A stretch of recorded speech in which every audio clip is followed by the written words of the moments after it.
शादीशुदा निखिल से प्रेम होने पर अकेलेपन का दंश झेल रही ललिता घर बसाकर उसके बच्चों की मां बनने का सपना देखने लगी। लेकिन निखिल की पत्नी ललिता से मिलने के बाद अपने सपनों को हकीकत में बदलना क्या रिया के लिए इतना आसान था? आज मेरा 32वां जन्मदिन था और मैं यह दिन निखिल के साथ गुजारना चाहती थी। उनके घर 10 बजे तक पहुंचने के लिए मैंने सुबह 6 बजे ही कार से सफर करना शुरू कर दिया। निखिल पिछले शनिवार को अपने घर गए थे, लेकिन तेज बुखार के कारण वह सोमवार को वापस नहीं लौटे। आज का पूरा दिन उन्होंने मेरे साथ गुजारने का वादा किया था। अपने जन्मदिन पर उनसे न मिलकर मेरा मन सचमुच बहुत दुखी होता, लेकिन वह अपने प्रेमी के रूप में स्वीकार किए मुझे करीब 2 साल बीत चुके हैं। उनके दोनों बेटे सोनू और मोनू, पत्नी ललिता से आज मैं पहली बार मिलूंगी। निखिल के घर जाने से एक दिन पहले हमारे बीच जो वार्तालाप हुआ था वह रास्ते भर मेरे जहन में गूंजता रहा। मैं शादी कर घर बसाना चाहती हूँ, माँ बनना चाहती हूँ। उनकी बाहों के घेरे में कैद होने के बाद मैंने भावुक स्वर में अपने दिल की इच्छा उनसे जाहिर की। कोई उपयुक्त साथी ढूंढ लिया है क्या? उन्होंने मुझे शरारती अंदाज में मुस्कुराते हुए छेड़ा। उनकी छाती पर बनावटी गुस्से में मुझे घूंसे मारने के बाद मैंने जवाब दिया, मैं तुम्हारे साथ ही घर बसाने की बात कर रही हूँ। ओह, धर्मेंद्र और हेमा मालिनी वाली कहानी दोहराना चाहती हो? मेरी बात को मजाक में मत उड़ाओ प्लीज। रिया, ऐसी इच्छा को मन में क्यों स्थान देती हो जो पूरी नहीं हो सकती? और वह भी गंभीर हो गए। देखिए, मैं ललिता को कोई तकलीफ नहीं होने दूंगी। अपनी पूरी तनख्वाह उसे दे दिया करूंगी। मैं अपना सारा बैंक बैलेंस बच्चों के नाम कर दूंगी। उन्हें पूर्ण आर्थिक सुरक्षा दूंगी। उन्होंने मेरे मुंह पर हाथ रखा और उदास लहजे में बोले, तुम समझती क्यों नहीं कि ललिता को तलाक नहीं दिया जा सकता? मैं चाहूं भी तो ऐसा करने के लिए मैं संभव ही नहीं है। पर क्यों? मैंने तड़प कर पूछा। तुम ललिता को जानती नहीं हो, यह सवाल न पूछती। मैं अपने अकेलेपन को जानने लगी हूँ। पहले मैंने सारी जिंदगी अकेले रहने का मन बना लिया था, पर अब सब डावाडोल हो गया है। तुम मुझे ललिता से ज्यादा चाहते हो। हाँ, उन्होंने बेझिझक कर जवाब दिया था। तब उसे छोड़कर तुम मेरे पास आ जाओ। उनकी छाती से लिपटकर मैंने अपनी इच्छा दोहरा दी। रिया, तुम मेरे बच्चे की माँ बनना चाहती हो तो बनो। अगर अकेली माँ बनकर समाज में रहने का साहस तुम में है तो मैं हर कदम पर तुम्हारा साथ दूंगा। बस तुम ललिता से तलाक लेने की जिद मत करो प्लीज। मेरे लिए यह संभव नहीं होगा। उनकी आंखों में आंसू झिलमिलाते देख मैं खामोश हो गई। ललिता के बारे में निखिल ने मुझे थोड़ी सी जानकारी दे रखी थी। बचपन में माता पिता के गुजर जाने के कारण उसे उसके मामा ने पाला था। 8वीं तक शिक्षा पाई थी। रंग सांवला और चेहरा मोहरा साधारण था। वह एक कुशल गृहिणी थी। अपने दोनों बेटों में उसकी जान बसती थी। घर गृहस्थी के संचालन को लेकर निखिल ने उसके प्रति कभी कोई शिकायत मुंह से नहीं निकाली थी। ललिता से मुलाकात करने का यह पहला अवसर चूकना मुझे उचित नहीं लगा, इसलिए उनके घर जाने का निर्णय लेने में मुझे ज्यादा कठिनाई नहीं हुई। निखिल इनकार न कर दे, इसलिए मैंने उन्हें अपने आने की कोई खबर फोन से नहीं दी थी। उस कस्बे में उनका घर ढूंढने में कोई दिक्कत नहीं हुई। उस एक मंजिला साधारण से घर के बरामदे में बैठकर मैंने उन्हें अखबार पढ़ते पाया। मुझे अचानक सामने देखकर वह पहले चौंके, फिर जो खुशी उनके होठों पर उभरी उसने सफर की सारी थकावट दूर करके मुझे एक तरोताजा कर दिया। बहुत कमजोर नजर आ रहे हो। अब तबीयत कैसी है? मैं भावुक हो उठी। पहले से बहुत बेहतर हूँ। जन्मदिन की शुभकामनाएं। तुम्हें सामने देखकर दिल बहुत खुश हो रहा है। निखिल ने मिलाने के लिए अपना दायां हाथ आगे बढ़ाया। निखिल से जिस पल मैंने हाथ मिलाया उसी पर ललिता ने घर के भीतरी भाग से दरवाजे पर कदम रखा। आंखों से आंखें मिलते ही मेरे मन में तेज झटका लगा। ललिता की आंखों में अजीब सा भोलापन था। छोटी सी मुस्कान, फोटो पर सजाकर वह दोस्ताना अंदाज में मेरी तरफ देख रही थी। जाने क्यों मैंने अचानक अपने को अपराधी सा महसूस किया। मुझे एहसास हुआ कि निखिल को उससे छीनने के मेरे इरादे को उसकी आंखों ने मेरे मन की गहराइयों में झांककर बड़ी आसानी से पढ़ लिया था। ललिता, यह रिया है, मेरे साथ लखनऊ में काम करती है। आज इनका जन्मदिन भी है, इसलिए कुछ बढ़िया सा खाना बनाकर इन्हें जरूर खिलाना। हमारा परिचय कराते समय निखिल जरा भी असहज नजर नहीं आ रहे थे। सोनू और मोनू के लिए हलवा बनाया था, वह बिल्कुल तैयार है और मैं अभी आपको खिलाती हूँ। ललिता की आवाज में भी किसी तरह का खिंचाव मैंने महसूस नहीं किया। Thank you. अपने मन की बेचैनी के कारण मैं कुछ और ज्यादा नहीं कह पाई। मैं चाय बनाकर लाती हूँ, ऐसा कहकर ललिता तेजी से मुड़ी और घर के अंदर चली गई। निखिल के सामने बैठकर मैं उनसे उनकी बीमारी का ब्यौरा पूछने लगी। फिर उन्होंने ऑफिस के समाचार मुझसे पूछे। यूं हल्के फुल्के अंदाज में वार्तालाप करते हुए मैं ललिता की आंखों को भुला पाने में असमर्थ हो रही थी। अचानक निखिल ने पूछा, रिया, क्या तुम ललिता से अपने और मेरे प्रेम को लेकर बात करने का निश्चय करके आई हो यहाँ पर? एकदम से जवाब न देकर मैंने सवाल किया, क्या तुमने कभी उसे मेरे बारे में बताया है? कभी नहीं। मुझे लगता है कि वो हमारे प्रेम के बारे में जानती है। कुछ देर खामोश रहने के बाद मैंने अपना फैसला निखिल को बता दिया। तुम्हें ऐतराज न हो तो मैं ललिता से कुछ खुलकर बातें करना चाहूंगी।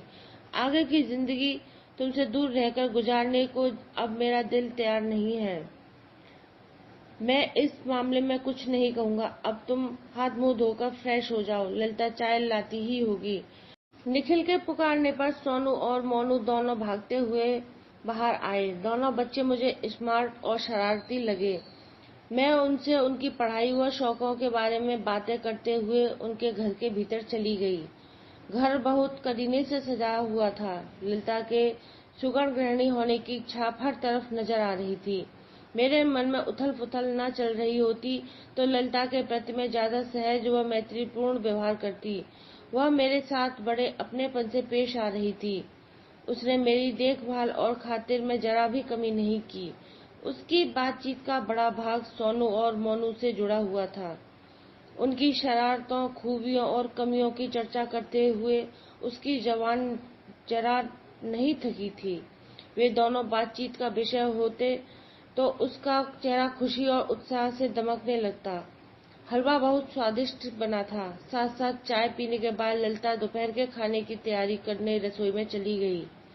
ललिता के व्यवहार से तो आज ऐसा नहीं लगता कि उसे तुम्हारे और मेरे प्रेम की जानकारी नहीं है। मैंने अपनी राय निखिल को बता दी। ललिता सभी से अपनत्व भरा व्यवहार करती है। रिया, उसके मन में क्या है इसका अंदाजा उसके व्यवहार से लगाना आसान नहीं। निखिल ने गहरे लहजे में और गंभीर लहजे में मुझे जवाब दिया। अपनी 12 साल की विवाहित जिंदगी में ललिता ने क्या कभी तुम्हें अपने दिल में झांकने दिया है? कभी नहीं। और यह भी सच है कि मैंने भी उसे समझने की कोशिश कभी नहीं की। निखिल, मैं तुम्हें एक संवेदनशील इंसान के रूप में पहचानती हूँ। ललिता के साथ तुम्हारे इस रूखे व्यवहार का क्या कारण है? रिया, तुम मेरी पसंद, मेरा प्यार हो, जबकि ललिता के साथ मेरी शादी मेरे माता पिता की जिद के कारण हुई। उसके पिता मेरे पापा के पक्के दोस्त थे। आपस में दिए वचन के कारण ललिता, एक बेहद साधारण सी लड़की, मेरी इच्छा के खिलाफ मेरे साथ आ जुड़ी थी। वह मेरे बच्चों की माँ है, मेरे घर को चला रही है, पर मेरे दिल में उसने कभी जगह नहीं बना पाई। निखिल के स्वर की उदासी मेरे दिल को छू गई। उसे तलाक देते हुए तुम कहीं गहरे अपराध बोध का शिकार तो नहीं हो जाओगे? मेरी आंखों में चिंता के भाव उभरे। रिया, तुम्हारी खुशी की खातिर मैं वह कदम उठा सकता हूँ, पर तलाक की मांग ललिता के सामने रखना मेरे लिए संभव नहीं होगा। मौका मिलते ही इस विषय पर मैं उससे चर्चा करूंगी। तुम जैसा उचित समझो करो, मैं कुछ देर आराम कर लेता हूँ। निखिल बैठक से उठकर अपने कमरे में चले गए और मैं रसोई में ललिता के पास चली गई। हमारे बीच बातचीत का विषय सोनू और मोनू ही बने रहे। एक बार मुझे ऐसा भी लगा कि ललिता शायद जानबूझकर उनके बारे में इसलिए खूब बोल रही है कि मैं किसी दूसरे विषय पर कुछ न कह पाऊं।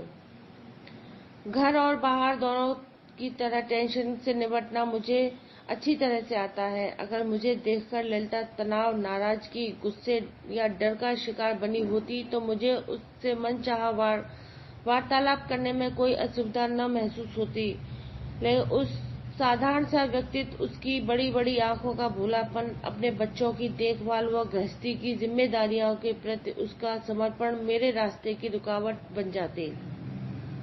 मेरी मौजूदगी के कारण उसके दिलो दिमाग पर किसी तरह का दबाव मुझे नजर नहीं आया।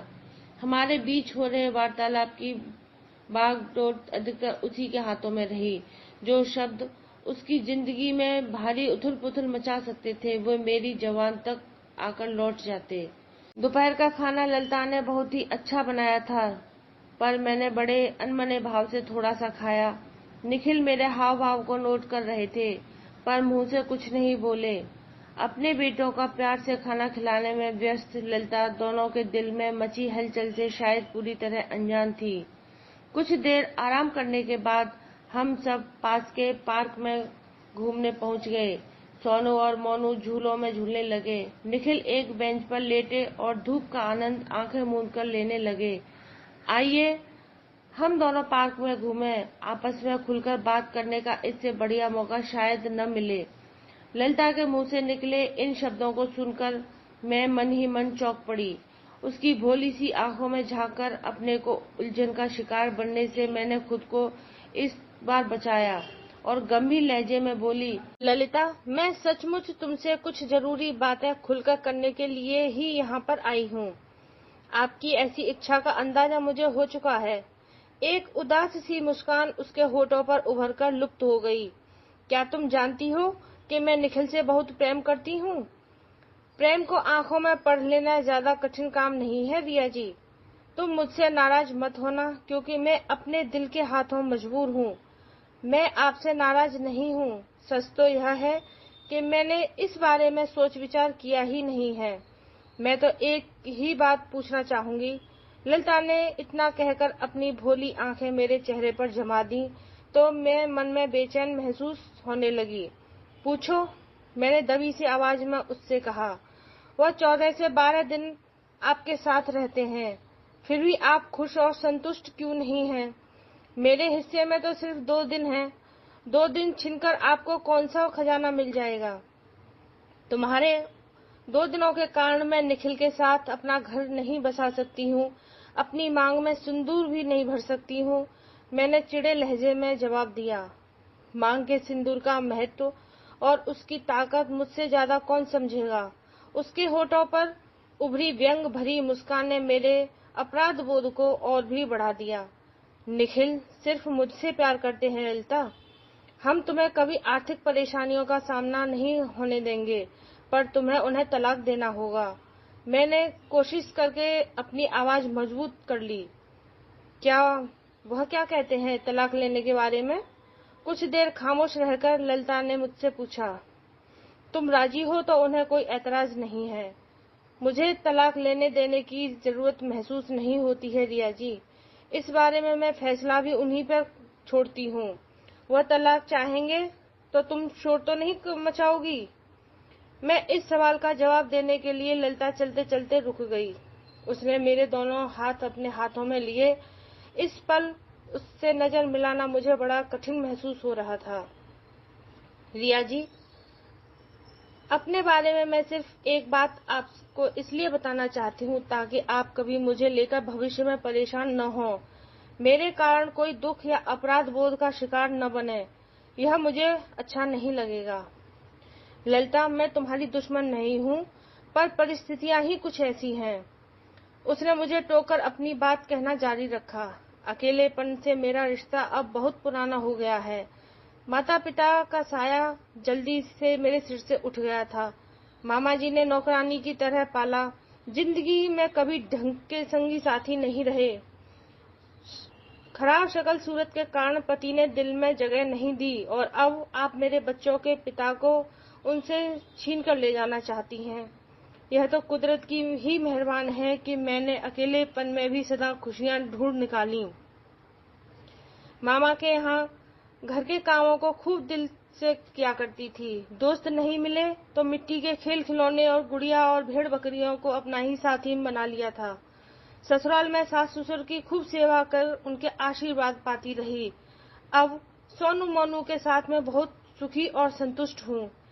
मेरे अपनों ने और समाज ने कभी मेरी खुशियों की फिक्र ही नहीं की। अपने अकेलेपन को स्वीकार करके मैंने खुद अपनी खुशियां पाई हैं और मैं उन्हें विश्वसनीय मानती हूँ। उदासी, निराशा, दुख, तनाव और चिंताएं मेरे अकेलेपन से न कभी जुड़ी हैं और न जुड़ पाएंगी। मेरी जिंदगी में जो भी घटेगा उसका सामना करने को मैं तैयार हूँ। मैं चाहकर भी कुछ नहीं बोल पाई। निखिल ठीक ही कहते थे कि ललिता से तलाक के बारे में चर्चा करना असंभव था। बिल्कुल ऐसा ही अब मैं महसूस कर रही थी। ललिता के लिए मेरे मन में इस समय सहानुभूति से कहीं ज्यादा गहरे भाव मौजूद थे। मेरा मन उसे गले लगाकर उसकी पीठ थपथपाने का कर रहा था और मैंने किया भी ऐसा ही। उसका हाथ पकड़कर मैंने निखिल की तरफ चल पड़ी। मेरे मुंह से एक शब्द भी नहीं निकला, पर मन में बहुत कुछ चल रहा था। ललिता से कुछ छीनना किसी भोले बच्चे को धोखा देने जैसा होगा। अपने अकेलेपन से जुड़ी उब, तनाव व उदासी को दूर करने के लिए मुझे ललिता से सीख लेनी चाहिए। उसकी घर गृहस्थी का संतुलन नष्ट करके मैं अपनी घर गृहस्थी की नींव कैसे